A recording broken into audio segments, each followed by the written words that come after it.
قربانی کے جانور پر ظلم کرنا، یعنی لا کر باندھ دیے، دھوپ سخت ہے، دھوپ میں کھڑا ہوا ہے جانور، لا کر باندھ دیے، اسے بارش ہو رہی ہے، بارش میں بھیگ رہا ہے، لا کر باندھ دیے، کیچڑ پڑا ہوا ہے، کیچڑ میں کھڑا ہوا ہے، لا کر باندھ دیے، کتے بھونک رہے ہیں، وہ بدک رہا ہے، کبھی ادھر کبھی ادھر، بے چین ہے، پریشان نہیں ہے، کتے اسے کاٹنے دوڑ چلے ہیں۔ جانور جب قربانی کا لائے ہو تو اتنی تمیز تو ہونا چاہیے کہ اسے کہاں باندھیں، اسے کہاں رکھیں۔ اپنی اگر لاکھ روپے ڈال کر ایک بائک خریدتا ہے، پارکنگ کرنے کے لیے 100 جگہ دیکھتا ہے کہ کہیں پولیس فوٹو تو نہیں لے لے گا، نو پارکنگ کی جگہ ہونے سے کوئی آگے دھکا دے کے ٹھوک تو نہیں دے گا گاڑی کو، کچھ خراب تو نہیں ہو جائے گی، دیکھ کے گاڑی پارک کرتا ہے۔ تو قربانی کی جانور بھی پارک کرنے کا سلیقہ ہونا چاہیے کہ ایسی جگہ پر رکھوں کہ جانور کو بھی تکلیف نہ ہو، اور اس کے ساتھ یہ بھی سوچنا چاہیے قربانی کا جانور ایسی جگہ پر بھی نہ باندھوں جہاں دوسروں کو بھی تکلیف پہنچ جائے۔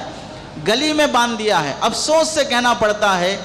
گلی ویسے بھی چھوٹی ہے، تنگ ہے، ادھر سے لوگوں کو بائک لے کے آنا ہے، گاڑی لے کے چلنا ہے، یا خواتین کو آنا جانا ہے، یا اسکول چھوٹنے کے بعد بچوں کو وہاں سے گزرنا ہے۔ جو بندھا ہوا ہے وہ تو بیل ہے، اسے تو دماغ نہیں ہے، کیا باندھنے والا بھی بیل ہے؟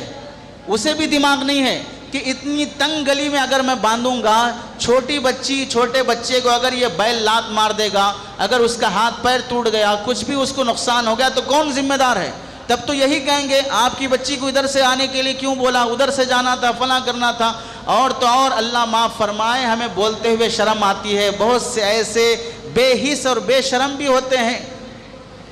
جب انہیں کہا جاتا ہے کہ بھئی یہاں مت باندھو، یہ پبلک پلیس ہے، لوگوں کے آنے جانے کی جگہ ہے، تو سیدھا ان کا سوال کیا ہوتا ہے، آپ کے باپ کی جگہ ہے، یہاں باندھا تو آپ کو کیا نقصان ہوا؟ دیکھیے، باندھنے کے لیے سامنے والے کے باپ کی جگہ ہونا ضروری نہیں ہے، اس کے باپ کی جگہ ہوتا تو لات مار کے بھگا دیتا، لیکن آپ کے باپ کی بھی جگہ نہیں ہے جہاں پر آپ باندھے ہوئے ہیں، نہ اس کے باپ کی ہے نہ اس کے باپ کی ہے، یہ پبلک کی ہے جہاں سب کو گزرنے کا اختیار ہے۔ اس واسطے یہ سوال ہی نہیں ہو سکتا کہ آپ کے والد کی ہے کہ یہاں باندھا تو آپ کو کیا ہوا۔ اللہ کے بندوں، شریعت یہ تعلیم دیتی ہے کہ اگر تم گھر کے سامنے بیٹھتے بھی ہو، اپنے گھر کی سیڑھی پر بیٹھتے ہو، اگر وہاں سے عورتوں کا آنا جانا ہوتا ہے جس سے بے پردگی ہو سکتی ہے، تمہیں اپنے گھر کی سیڑھی پر بھی بیٹھنے کی اجازت نہیں ہے۔